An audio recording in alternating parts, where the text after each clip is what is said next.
Agora ele vai trazer alguns dos personagens que estiveram na jornada com Jesus.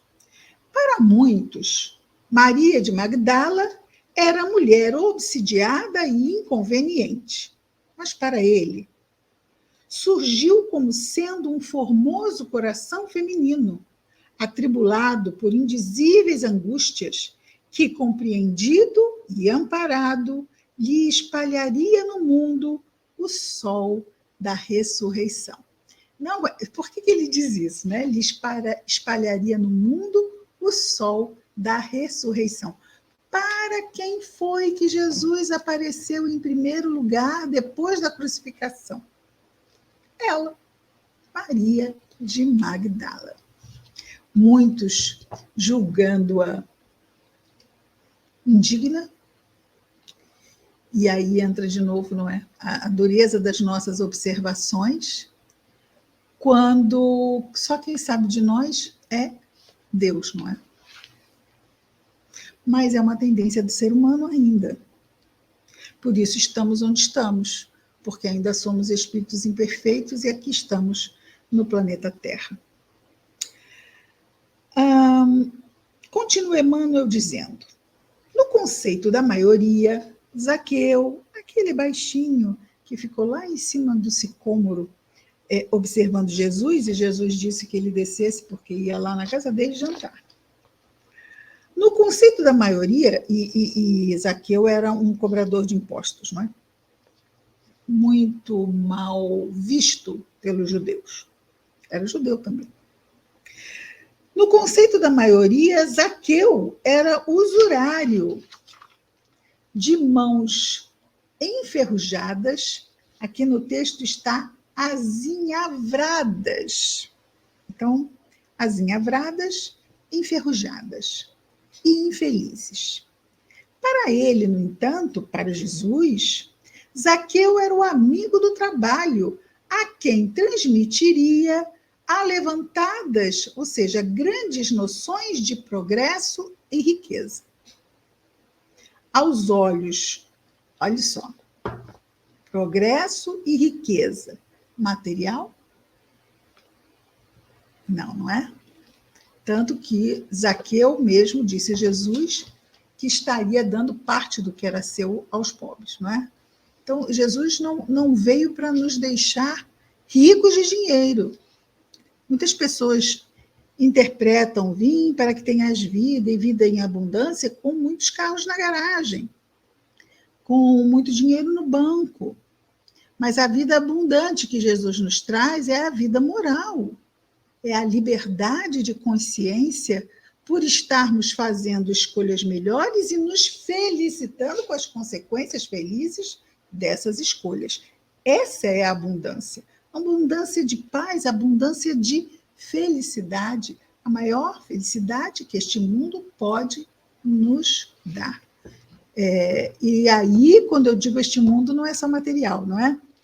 Neste mundo em que estamos, em que Jesus é o governador, somos acolhidos e recebemos tudo que necessitamos como espíritos em progresso para podermos efetivar esse mesmo progresso.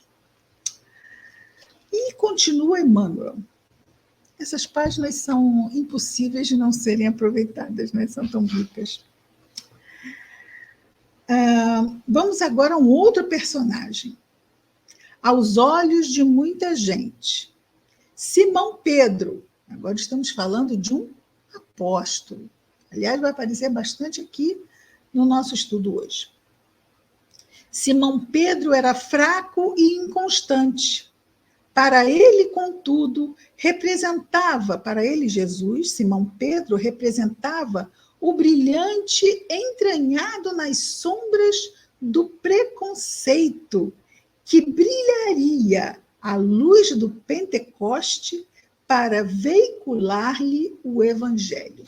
E aqui, então, Emmanuel destaca um momento em que esse Pentecoste ele é trazido no Atos dos Apóstolos, não é? Foi um momento em que, vamos dizer assim, os discípulos começaram a falar em línguas, não é? Então desceu sobre todos o Espírito Santo. E o que seria isso, não é? Esse contato que a espiritualidade superior manifestou na Terra naquele momento depois da partida de Jesus. É como se Jesus, e falamos Jesus, pois ele é o governador do planeta, mandasse reforços espirituais, pois a missão que ele havia delegado aos apóstolos era muito grave, muito importante, muito complexa e muito, vamos dizer assim, perseguida pelos espíritos trevosos. Vamos continuar, porque senão não vai ter estudo do Evangelho hoje. Emmanuel hoje está tomando aqui a figura. Vejamos lá. Na opinião do seu tempo, vamos trazer um outro personagem. Saulo de Tarso era duro doutor da lei mosaica, de espírito endurecido e tiranizante.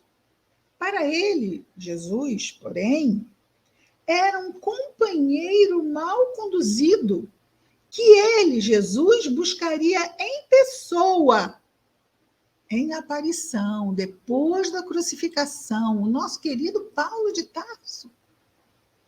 Ele, Jesus, buscaria esse Saulo, que depois é que mudou de nome, quando se tornou cristão, às portas da cidade de Damasco, para ajudar a Jesus na sua doutrina. Como? Como divulgador do evangelho entre aqueles que não eram judeus, não é?